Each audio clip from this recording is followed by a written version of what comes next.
Get. Ouais, j'ai cru que c'était un truc. Carrément, regarde. Active tracked, ça veut dire, regarde comment je bouge, la caméra elle reste focus sur toi. Bah, c'est toi, tu bouges. Non, mais regarde ça là. Il a un lit double king size. On va voir comment il fait son lit. C'est mon frère, le vlog là il a. Et là, il y a le Big G. Off. Allez, boum.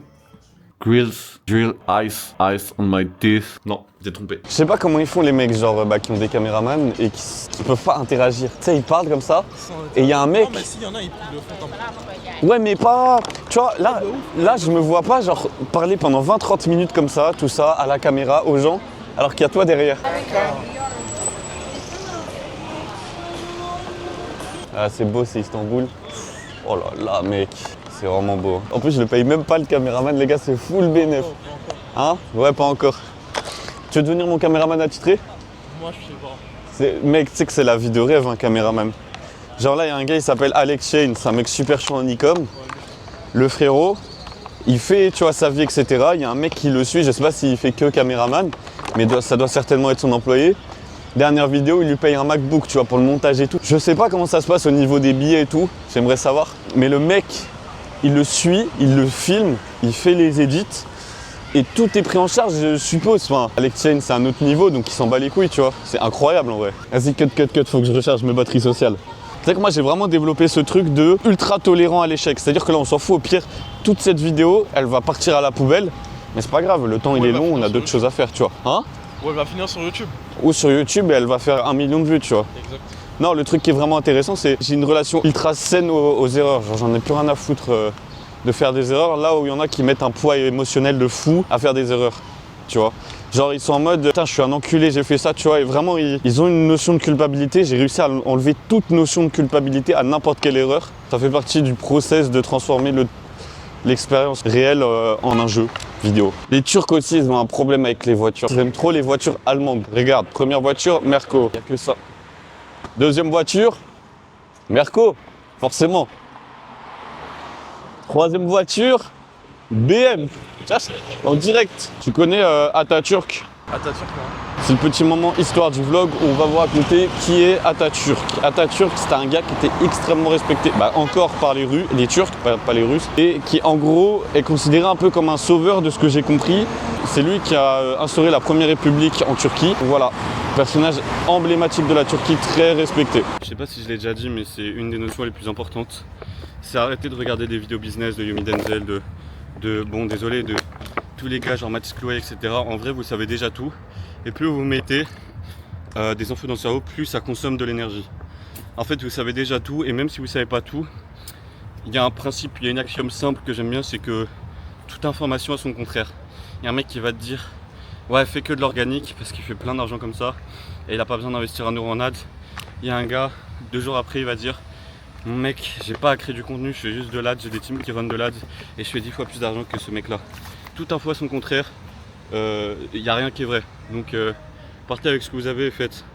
Genre, c'est vraiment les actions qui déclenchent des idées, plutôt que les idées qui déclenchent des actions. C'est-à-dire que vous avez déjà réfléchi beaucoup dans votre tête, et ça n'a rien changé jusqu'à présent. Pourquoi les 2 années qui suivent, si vous réfléchissez beaucoup, ça va changer quelque chose. Juste faites. Je crois que, genre, quand vous vous baladez et que vous êtes en train d'écouter de la musique ou quoi, au lieu d'un podcast qui vous apprend une énième chose que vous allez oublier, gardez juste les choses importantes. Les vraies informations que vous avez vraiment ancrées, c'est juste en faisant des erreurs sur le terrain. Vous savez déjà tout, voilà, ça sert à rien que j'épilogue, juste vous savez déjà tout, faites au lieu d'envoyer des inputs. Donc n'allez pas voir cette énième vidéo d'un mec qui vous dit voici pourquoi tu devrais rester chez toi au lieu d'aller à l'étranger, voici pourquoi la douche froide c'est de la merde. Et non pas que ce soit faux ou vrai, on s'en fout en fait.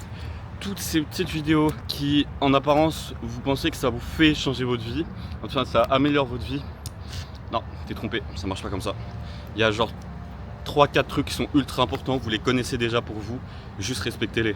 Il reste du temps, kiffez, regardez le match de foot, allez vous promener, méditez, c'est tout, aussi simple que ça. Si tu m'as enfermé, ça va glisser mina. J'ai pensé qu'un revenge comme si c'était vital. Dieu merci, je suis vivant, on verra pour le reste. C'est toujours six figures, les transactions, le deck, XMR, SLV, 0,1 capital. Si vous voulez perdre du poids, c'est mieux de marcher que de courir. Pourquoi? Parce que quand tu cours, en fait, c'est un effort qui est entre guillemets intense et ton corps, il va entre guillemets stresser, il va aller chercher dans les lipides. Alors que si tu marches, c'est un effort modéré, ton corps, il va aller chercher dans les gras plus profonds tu vas littéralement perdre que du gras en fait.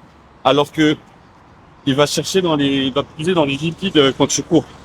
Donc marcher, et le mieux c'est l'entre-deux, c'est la marche inclinée. Je fais 1 heure de marche inclinée par jour, tu vas perdre beaucoup de poids. On a eu le petit tips muscu, maintenant on a le tips femme. Avec les femmes et dans tout, d'ailleurs, faut reconnaître ses torts pour le bien-être de votre relation. Même si vous avez raison, les femmes ont raison. Cette question, que t'en penses? Prochaine question. Sachez-le, l'entraîneur ne joue pas. Il a pris sa retraite. Il a déjà manqué trop de buts.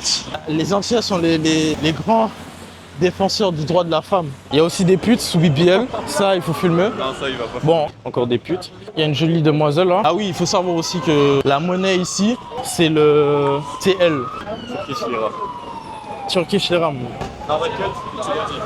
Ouais. Turkish Lira. Turkish Lira. 10 ans après, on a mangé le houmous avec du riz et du poulet. Très bon plat. Houmous c'est particulier, c'est un peu sableux. Mais pour les go muscu, pour les mecs qui vont à la salle, full prot, full calories. T'as le match? T'as le match? Non, parce que les gars, on n'est pas sous IPTV, non, ça serait pas bien. Bisous, bon match à tous. Messieurs qui font un petit peu de sport, lorsque vous avez un petit coup de mou, que vous n'avez pas trop envie d'aller à la salle ou quoi, parce que vous êtes fatigué, vous le sentez pas. Il y a un mec, un jour il a dit sur Twitter, et depuis je fais que ça, c'est exceptionnel. C'est dès que vous êtes fatigué, vous n'avez pas envie d'aller à la salle, bah vous faites exprès de faire une grosse séance vraiment pour montrer à votre corps que c'est pas lui qui décide. Et c'est full à l'ego, je vous jure que ça marche bien. Pareil, en fait dès que vous sentez un peu de flemme, un peu de j'ai pas trop envie, pourquoi j'irais pas me poser au lieu de taffer 2 heures, bah vous faites le double. Vous envoyez 3-4 heures. Pareil pour la salle, là, t'es fatigué, tu vas faire une grosse séance. Full à l'ego, comme ça tu montres à ton corps que c'est pas lui qui décide, tu montres à ton cerveau que c'est pas lui qui décide. Ça rejoint un petit peu le truc de faire une semaine où tu fais que des trucs que ton cerveau il a pas envie de faire. Même pas pour être productif, juste pour casser les couilles à ton cerveau et pour lui montrer des fois des petits rappels que c'est pas lui qui décide. Ou alors MN sur le bureau, si je me lève pendant des mois. Dans la journée, je fais le boulot que tu fais pendant des mois.